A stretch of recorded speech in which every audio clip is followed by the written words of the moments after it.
दोस्तों जय हिंद। मैं हूं रवि शुक्ला और आप मेरे साथ देख रहे हैं द न्यू भारत। और द न्यू भारत की तरफ से हम उम्मीद करते हैं आप जहां भी हैं स्वस्थ हैं, मस्त हैं और व्यस्त हैं। आज शनिवार की शाम है, घड़ी बजा रही है 8:30 और हम लेकर के आते हैं टीएनबी किताब शनिवार की प्रोफेसर जितेंद्र श्रीवास्तव जी के साथ। प्रोफेसर जितेंद्र श्रीवास्तव जी जो कि अपने आप में एक साहित्य में, कविता में और हर पाठक की नज़र में बड़ा नाम है, हमारे साथ बात करते हैं किताब शनिवार की, जिसमें वे 2 किताबों के साथ एक शनिवार छोड़कर दूसरे शनिवार को उपस्थित होते हैं और उस किताब की समीक्षा कहें, किताब की खासियत, किताब का उद्देश्य, किताब के कवि और लेखक कहना क्या चाहते हैं और पाठक को क्यों पढ़ना चाहिए, इस पर अपनी बात रखते हैं। तो आइए आपका आज के कार्यक्रम में प्रवेश करते हुए स्वागत करते हैं। और यदि आप फेसबुक पर हैं तो पेज को लाइक और शेयर कर सकते हैं, यूट्यूब पर हैं तो चैनल को सब्सक्राइब कर सकते हैं। आदरणीय सर, द न्यू भारत के इस खास कार्यक्रम में आपका स्वागत है। बहुत बहुत धन्यवाद रवि जी। और आज की 2 किताबों के साथ एक बार पुनः हमारे साथ में प्रोफेसर जितेंद्र श्रीवास्तव जी उपस्थित हैं। प्रोफेसर जितेंद्र श्रीवास्तव जी जो कि हमारे साथ इस किताब के माध्यम से बात करते हैं, लेकिन उनकी अपनी किताबों पर यदि हम झलक डालें तो वे भी देश के कवि हैं, आलोचक हैं, संपादक हैं और साथ में उनकी संप्रति है कि निदेशक हैं, अंतर्राष्ट्रीय प्रभाग संभालते हैं इंदिरा गांधी अंतर्राष्ट्रीय मुक्त विश्वविद्यालय में। नई दिल्ली से हमारे साथ शनिवार को जुड़ते हैं। और सर, आज भी 2 किताबों के साथ आप हमारे बीच हैं। और आज की जो 2 किताबें हैं, उन 2 किताबों में जिसका आपने शुरुआत में हमें बताया, एक है हाशिए के लिए जगह और दूसरी है कवि कपूत। और इन 2 किताबों में जो कविता संग्रह है, इन किताबों की खासियत क्या है, किताबों की विशेषता क्या है, इन पर बात करते हुए पहली किताब जो है हम आपसे शुरुआत करना चाहेंगे। और पहली किताब हम लेंगे कवि कपूत, बलराम गुमास्ता जी की। मैं इस पर थोड़ा बहुत खोजने की कोशिश कर रहा था, तो मुझे एक बहुत सुंदर सी समीक्षा इसकी छोटी सी मिली, जिसके साथ आज के इस कार्यक्रम की शुरुआत करेंगे कि बलराम गुमास्ता की कविताएं जीवन के गहरे सच और जीवंत अनुभवों की कविता है। उनके यहां एक ऐसी विनम्रशीलता है जिसे राजनीतिक शब्दावली की कभी जरूरत नहीं पड़ी। बलराम गुमास्ता की कविताएं अपना ऐसा अंतरलॉक रचती हैं जिसमें प्रचंड जगमगाहट है और मुखर छायांकन है। ये कविताएं वास्तव में 21वीं सदी की जरूरी कविताएं हैं, क्योंकि वे भाषा के पुराने बर्तन को मांझकर चमकाती और खाली हो जाने पर नित नई प्रेरणा से भरती चलती हैं। सर, एक 3 से 4 लाइन की ये समीक्षा और इस किताब पर सबसे पहली टिप्पणी आपकी, क्या कहेंगे? बलराम गुमास्ता रवि जी वरिष्ठ कवि हैं। लंबे समय से वो कविताएं लिख रहे हैं। उनके कई कविता संग्रह प्रकाशित हैं और उसी हम्म। क्रम में उनकी कविता की जो विकास यात्रा है, उसी क्रम में उनका यह संग्रह कवि कपूत हमारे सामने है, जिस पर आज हम लोग चर्चा कर रहे हैं। अ, निश्चित तौर पर जो बातें आप कह रहे थे, जो समीक्षा के माध्यम से जिस किसी ने भी वो लिखी हो, वो बातें बिल्कुल सही हैं। अ, बलराम गुमास्ता किसी भारी भरकम शब्दावली से कविता नहीं बनाते हैं, किसी मेथड से कविता नहीं बनाते हैं। जो कविता के बहुत चले हुए मुहावरे हैं, उनको पकड़ कर कविता नहीं बनाते हैं। बहुत सहज जो हमारे समय का यथार्थ है, हमारे समय का जो जीवन है, हमारे समय की जो तमाम सच्चाइयां हैं, वो राजनीतिक हों, सांस्कृतिक हों, सामाजिक हों, आर्थिक हों, वो उनको लगभग संवाद की तरह हमारे सामने लेकर आते हैं। घर परिवार की भी चीज वो लेकर आते हैं और एक गहरी व्यंग्यात्मकता उनकी कविताओं में है। एक ऐसा व्यंग्य जो आपको एक तरह से बेधता भी है और हम्म। कहीं ना कहीं थोड़ा सा इस अर्थ में दुलराता है कि आप अपनी भावनाओं को और सुदृढ़ बना लें। हम्म। दुलराने का अर्थ यहाँ पर है। तो निश्चित तौर पर ये संग्रह और शीर्षक ही देखिए ना, कवि कपूत। बड़ा अलग तरह का शीर्षक है। अ, अलग से दृष्टि खींचता है और मुझे लगता है कि एक दृष्टि संपन्न व्यंग्य दृष्टि इस शीर्षक में हम्म। ही है। मुझे बराबर ये लगता है कि कविता संग्रहों का नाम जब कवि रखते हैं, चाहे वो हम्म। अपनी किसी कविता के आधार पर ही क्यों न रखते हों, किसी एक हम्म। कविता के आधार पर रखते हों या कविताओं की थीम के आधार पर रखते हों, उससे बहुत कुछ तय होता है। इससे पता चलता है कि कवि अपनी कविता को लेकर कितना सचेत है रवि। जिसके जिसके शीर्षक में मतलब मुझे कोई अंतर्दृष्टि नहीं दिखाई देती है। कई बार लगता है कि शायद कवि उस ढंग से सचेत नहीं है। तो एक अंतर्दृष्टि दिखनी चाहिए किसी भी किताब के नाम में, खासकर कविता संग्रह या कहानी संग्रह या उपन्यास के नाम में, आलोचना की किताब में भी। तो ये रहना चाहिए, तो वो ये चीज यहाँ दिखती है जी। सर, जिस तरह से आपने बताया कि भारी भरकम शब्दावली का प्रयोग नहीं करते और कविताएं व्यंग्यात्मक रूप में रहती हैं, इनकी बलराम गुमास्ता की जो किताब आपके हाथ में है, कवि कपूत, यदि इस किताब की विषय वस्तु की बात करें, इसके लेआउट की बात करें, किन आधारों पर इसमें कविताएं मिलती हैं, इन कविताओं का आज के समाज से क्या जुड़ाव है, और जितेंद्र श्रीवास्तव जी के अपनी लाइब्रेरी से इस किताब का आज यहाँ होना क्यों आवश्यक है? बिल्कुल, दो तीन बातें आपने की और बहुत महत्वपूर्ण बातें हैं। देखिए, पहली बात तो ये कि विषय की विविधता है इस संग्रह में, और निश्चित तौर पर कविता संग्रह में यह होना ही चाहिए कि विषय की विविधता वहां रहे। देखिए, कभी कभी कोई संग्रह खास विषय पर आता है, जैसे प्रेम कविताओं का संग्रह आता है, तो जाहिर है कि वो प्रेम का ही होता है, लेकिन उसके भीतर भी एक विविधता होती है। इसी हम्म। तरह जब इस तरह का कोई संग्रह आता है, तो वो अगर किसी एक किस्म की कविता है तो बात बनती नहीं। बलराम गुमास्ता के इस संग्रह में भिन्न भिन्न आस्वाद की कविताएं हैं। पहली ही कविता, अपना आधार खोजता हूँ, घनत्व है हमारी आत्मा का, या खुदीराम बोस की अंतिम यात्रा, आज बेटी के घर आने पर एक कविता है। ऐस गांव को लेकर कविता है कि गांव जाते हैं तो वहाँ की जो स्थितियां हैं उसको लेकर कविता है।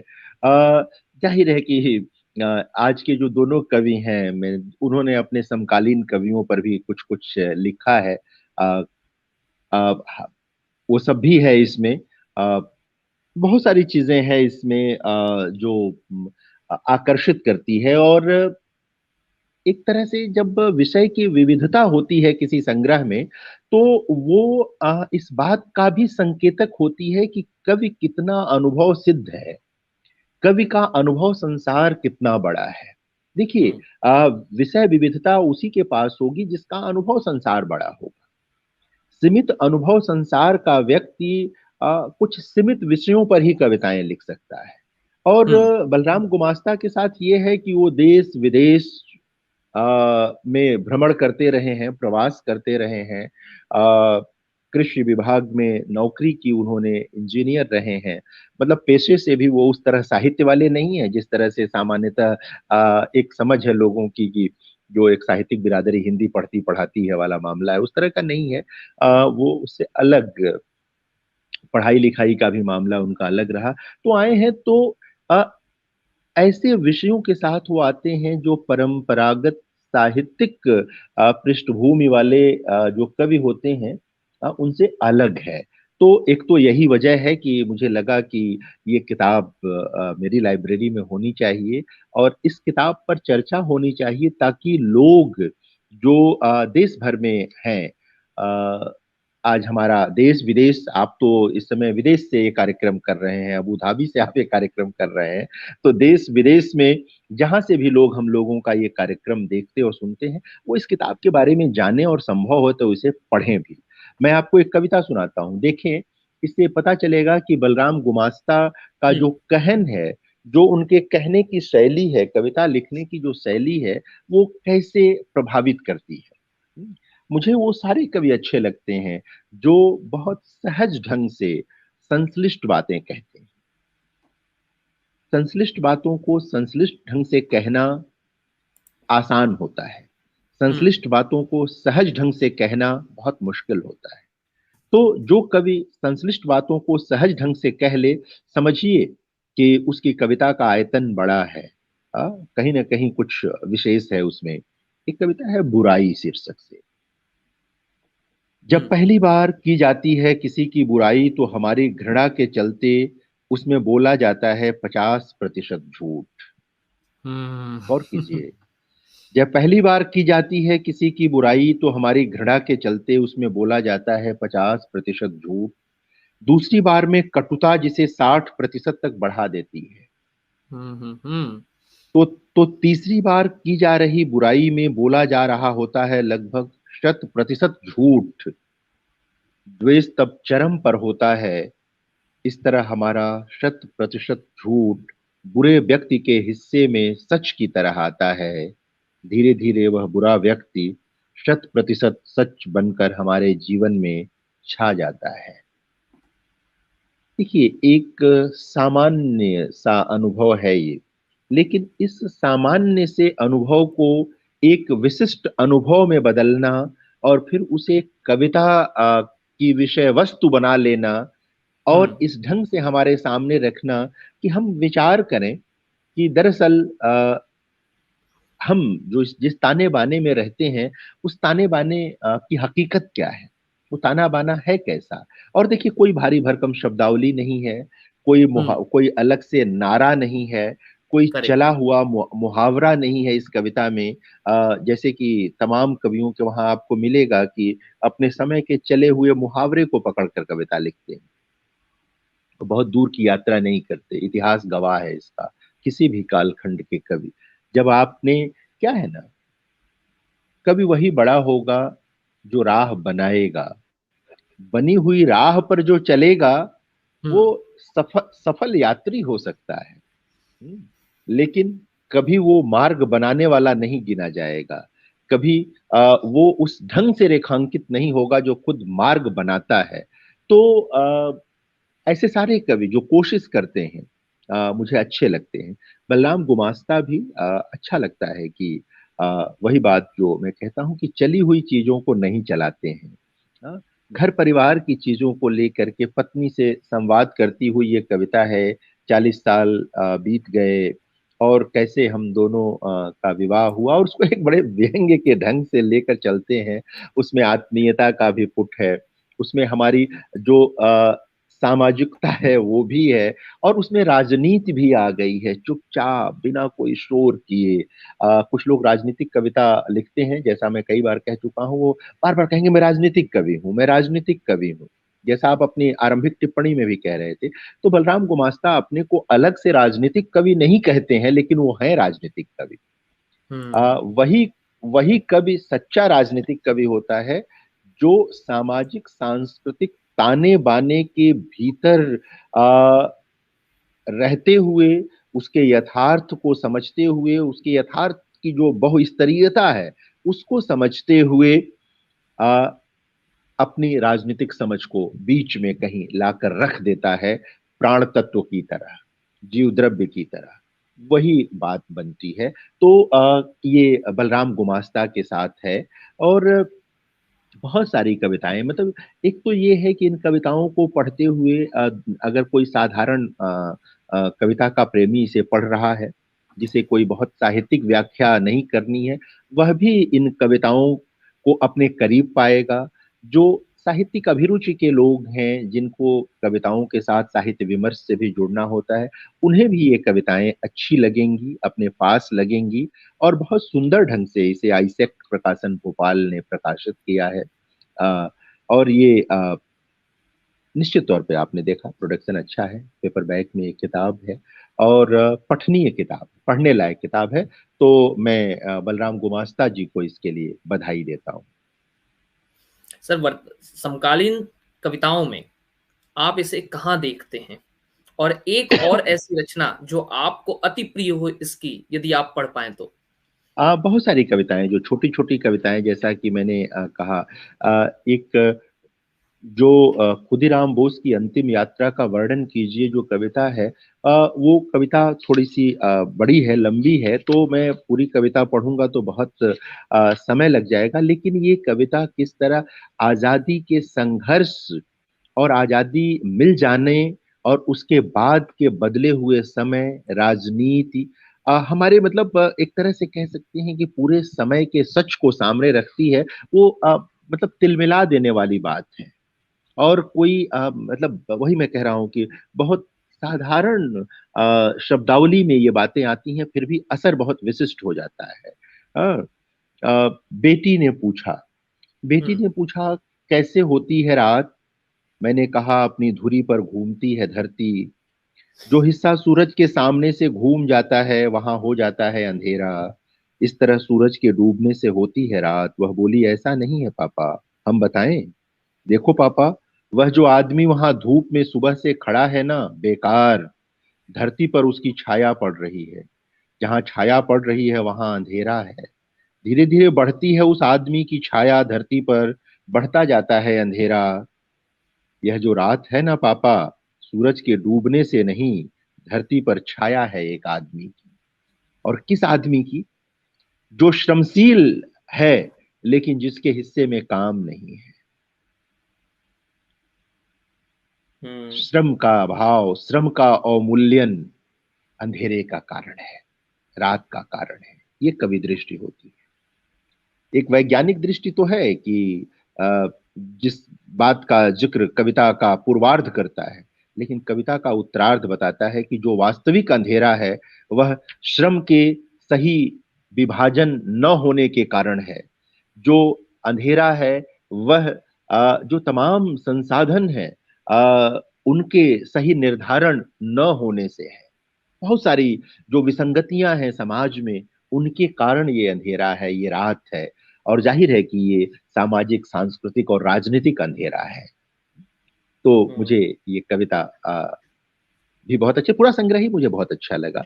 और मैं बस वही जो व्याख्या मैंने की, आप देखें कि कैसे जी। कविता बिना कुछ कहे विज्ञान से शुरू होकर हमारे सामाजिक, सांस्कृतिक और राजनीतिक परिदृश्य पर अपनी टिप्पणी कर कर धीरे से, बिना कोई शोर किए, बिना डर, मतलब बहुत जोर जोर का कुंडी खटकाए चली जाती है। और कहीं ना कहीं अगर आप संवेदनशील हैं तो आपका हृदय पट और मस्तिष्क पट दोनों खोल जाती है। सर, आज की दूसरी किताब जिसका आपने चयन किया है, उस किताब का नाम है हाशिए के लिए जगह। हाशिए के लिए जगह सुनते ही कहीं ना कहीं एक उत्सुकता बन जाती है। इसका शीर्षक ही अपनी तरफ आकर्षित करता है। तो सबसे पहले इसके शीर्षक और मुकेश प्रत्यूष जी पर आपकी पहली टिप्पणी क्या है? ये भी एक कविता संग्रह है, तो कविता और अन्य विषय पर बाद में बात, लेकिन हाशिए के लिए जगह, हाशिया किससे कहते हैं हम सभी वाकिफ हैं, लेकिन हाशिए के लिए जगह थोड़ा सा कहीं ना कहीं उत्सुकता जगाता है कि इसमें क्या होगा। और मुकेश प्रत्यूष जी के लिए क्या टिप्पणी करेंगे? देखिए, हाशिए के लिए जगह, ये नाम अपने आप में राजनीतिक नाम है। ये संग्रह का जो नाम है, ये बताता है कि इस कवि की जो मतलब कह सकते हैं कि जो रुझान है वो राजनीति की तरफ है। मतलब उधर की तरफ है। हालांकि सारी कविताएं उस ढंग की राजनीतिक नहीं है, जैसा मैं अभी कह रहा था कि अब मतलब नारे वाली कविताएं नहीं है यहाँ पर भी। लेकिन राजनीतिक चेतना बहुत गहरी है मुकेश प्रत्यूष की भी।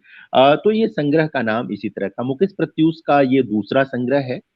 अ, जाहिर है कि 40 वर्ष से अधिक समय से वो कविता लिख रहे हैं। इतनी अवधि में सिर्फ दो संग्रहों का आना दोनों चीजें बताता है। एक तो ये बताता है कि जो हमारा पूरा साहित्यिक परिदृश्य है उस पर भी एक टिप्पणी है। और कवि की ओर से कहें तो ये कह सकते हैं कि कवि ने अपने को पकने दिया है, कोई हड़बड़ी नहीं दिखाई है। और इसलिए इस लंबी अवधि में सिर्फ दो संग्रह हैं। बहुत सधी हुई कविताएं लिखते हैं मुकेश प्रत्यूष। भाषा का जो निर्वाह है वो बहुत सघन है, उनके वहाँ बहुत सघन है। और जो 80 और 90 के दशक की कविता का मूल चरित्र था, लगभग वहाँ मतलब उनकी कविता कहीं ना कहीं उसके आसपास दिखती है। जाहिर है कि उसी के आसपास लिखना भी शुरू किया था उन्होंने। तो वो उनकी भाषा में इस संग्रह की कविताओं में भी वो दिखता है। इस चूंकि संग्रह की कविताओं के नीचे कोई तिथि नहीं दी है, इसलिए अनुमान लगाना मुश्किल है कि ये कविताएं उसी कालखंड की हैं या बहुत बाद के कालखंड की हैं।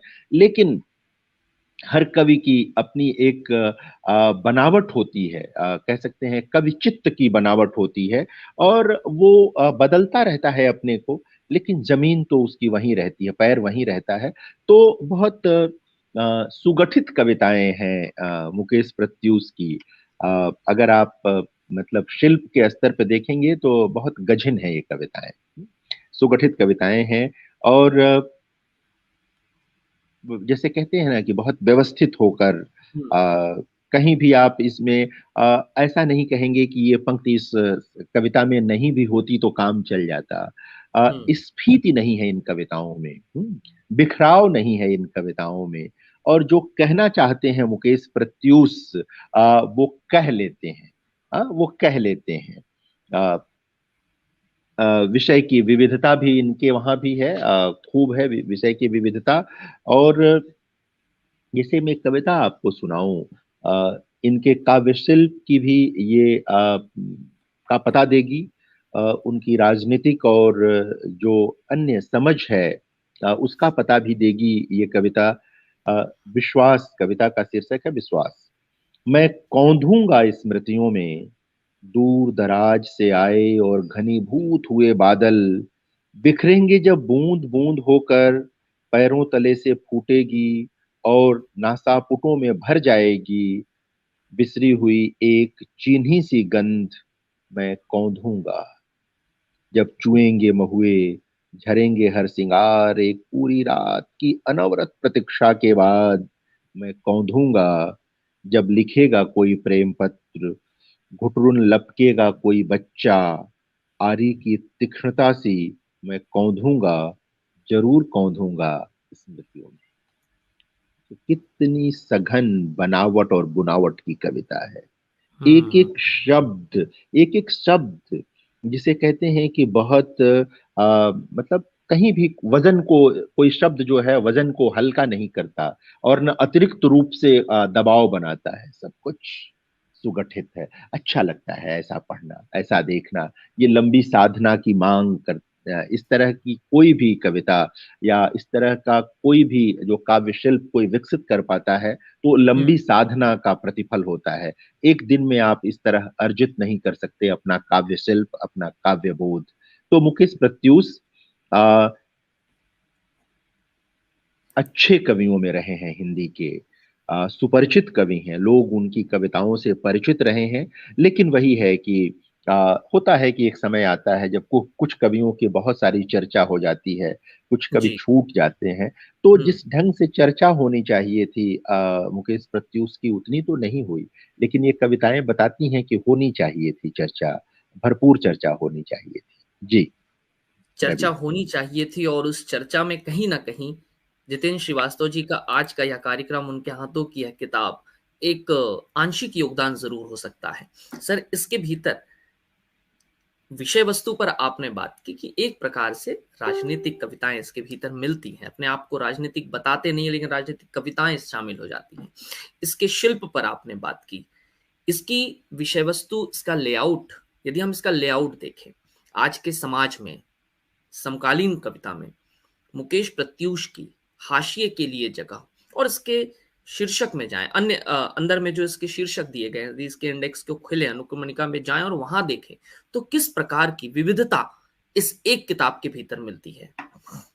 हाँ, निश्चित तौर पर पहली बात तो वही हम लोग कर लें जो मैं पहले भी कह चुका हूँ। देखिए, अ, हाशिया जो है हमारे वहाँ, जो चिंतन है, जो हम्म। समाज चिंतन है उसमें भी और साहित्य चिंतन में भी निश्चित तौर पर माना जाता है कि जो तमाम वंचित वर्ग के लोग हैं, अन्यान्य कारणों से जो वंचना के शिकार हो गए, मुख्य धारा ने उनको हाशिए की ओर ढकेल दिया है।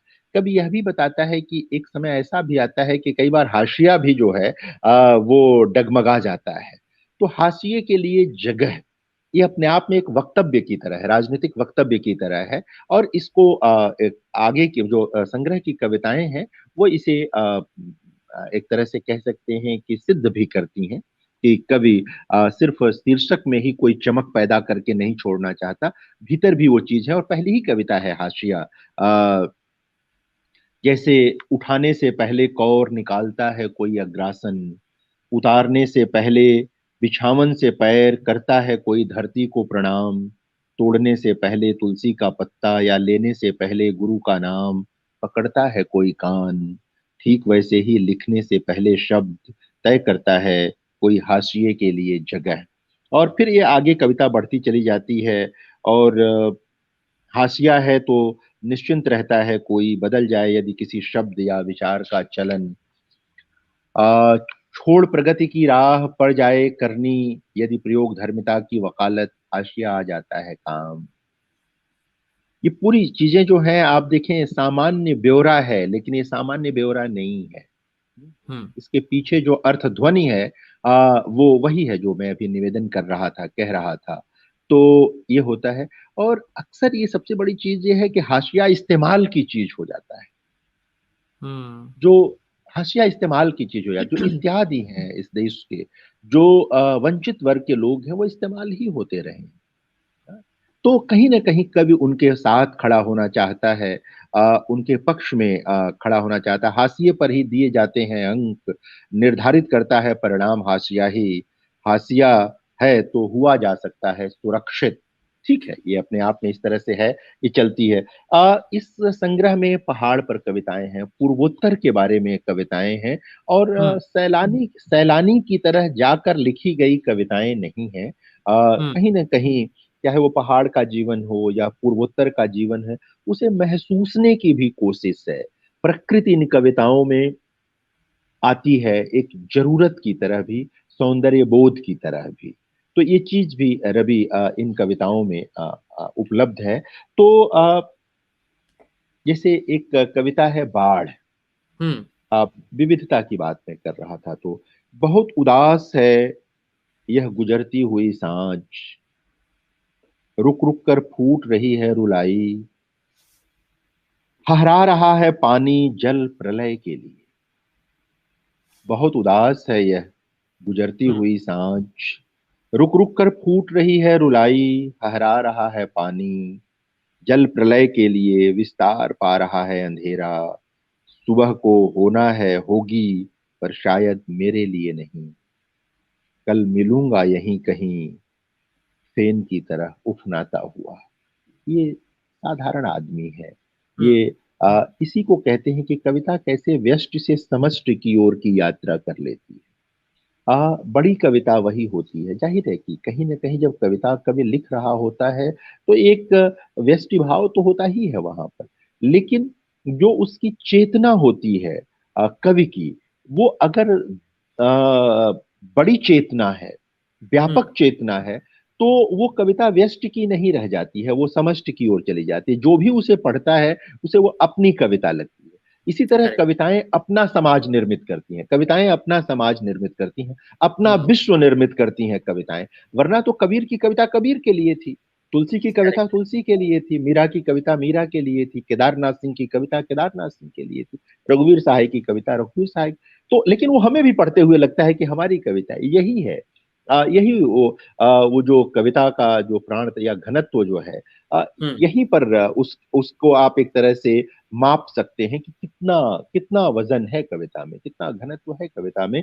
तो मुझे आ, ये मतलब इस संग्रह की कविताओं में मतलब बहुत पकी हुई कविताएं हैं, तैयार कविताएं जिनको कहते हैं, उस तरह की कविताएं हैं मुकेश प्रत्युष की, और होनी भी चाहिए। वो वरिष्ठ कवि हैं, लंबी अवधि से लिख रहे हैं।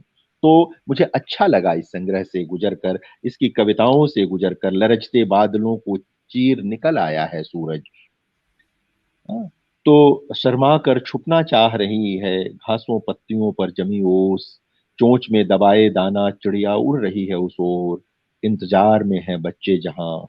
इत्मीनान से चाट रही है गाय पास बंधे बछड़े की देह, चींटियां लगी हैं पूरे जतन से भरने को बाम्बी, सुन रहा हूँ साफ साफ कोरस में आवाज, एक नए सूरज की रोशनी ने भर दिया है उम्मीदों से पूरी दुनिया को, बेहिचक स्वीकारता हूँ मुझे भी।